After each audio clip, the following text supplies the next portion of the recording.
Kansas that were very pleasant today. However, we are looking for a new front to begin to drift south and eastward. The central and eastern parts of Kansas will very probably be cloudy in the morning, and then western Kansas will begin to get increasing cloudiness by tomorrow afternoon.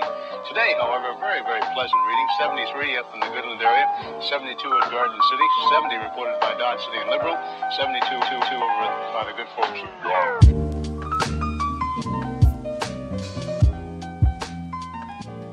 Okay. Are blockchain oracles going to go mainstream on Facebook? That is a question.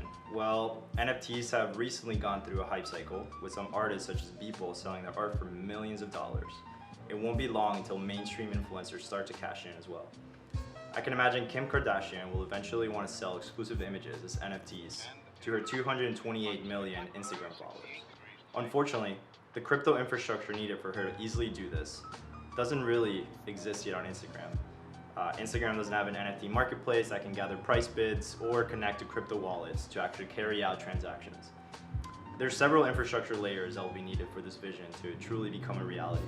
And today we'll dive into the data and how blockchain oracles will provide the necessary reliable data infrastructure to make decentralized applications like an NFT marketplace on Instagram possible. So let's dive into this oracle debacle. First, what is a blockchain oracle? Put simply, an oracle is a trusted source of data external to the blockchain. It relays the trusted information a decentralized app, or DApp, like our hypothetical NFT marketplace would need to the blockchain that cannot collect this data reliably on its own. The most common use cases for oracles like Chainlink or Orao is DeFi. Decentralized exchanges running smart contracts relying on price data use external data from various sources through oracles to reliably surface a price to users on the exchange. Decentralized exchanges rely on this information in the same way a centralized service like Uber might rely on GPS data to get you from point A to point B. Let's take the meta example of this decentralized Uber for a fun ride. There's a lot of challenges to running a decentralized Uber, which is likely why this vision won't be realized for a while. But let's zoom in on the challenge of triangulating a location with GPS. GPS is simply a standard location protocol. Geospatial data for an individual can be anonymously tracked through a Bluetooth mesh network of connected devices via an app like Nodal sent to an oracle provider. The oracle through APIs can then make this data accessible alongside other sources of geospatial info, like a satellite running an ETH node, to ensure that there's various sources of information that validate the location of an individual that needs to be picked up. This type of redundancy ensures there's not a single point of failure when the entire system stops working.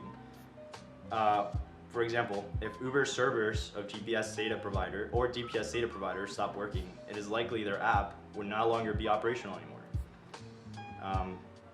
Oracles can be categorized in various ways, the two main ones being software oracles. Simply, they collect digital information like price or server data, and hardware oracles, which collect physical information like weather or GPS data. So how do blockchain oracles work? Oracles first collect the data, either digital or physical, and validate it. It can be the price of Bitcoin or the weather in Miami. The oracle then chooses what the correct version of the truth is by comparing, for example, price data from dozens of exchanges and then arrive at a median price. Lastly, the oracle then transmits the data so that different systems like a smart contract can use it to execute. So what are some of the challenges and limitations to oracles? The main challenge is accuracy of data. Garbage in, garbage out. This is often referred to as the oracle problem. Smart contracts can't verify themselves that the information from the oracle is correct. This blind trust can be problematic and result in unreliable smart contracts, making this an attack vector for a decentralized application through hacks like man-in-the-middle attacks, where a bad actor can maliciously send data to an oracle by placing itself downstream from the data source. However, through more decentralization of data and oracle providers to smart contracts, the redundancy of using multiple oracles and data providers will help alleviate this limitation. So how do different oracle providers compare? Various now exist, so depending on your use case, you should evaluate each one. We'll provide more detailed information and guidance on some of the most popular ones, like Chainlink, Band, Nest, and Orao, in the companion text article for this video, so please read it. So, will Facebook and the DM Association use oracles?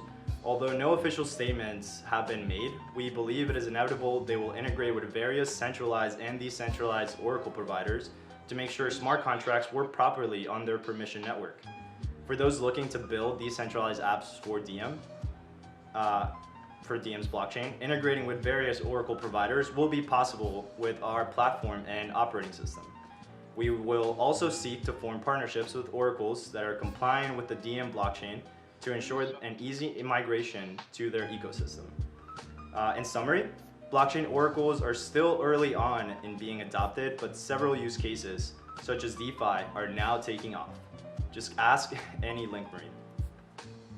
However, we believe Facebook will enable various more use cases and bring on board more reliable data providers so that oracles can tap into mainstream sources like weather.com for weather information and ESPN for sports.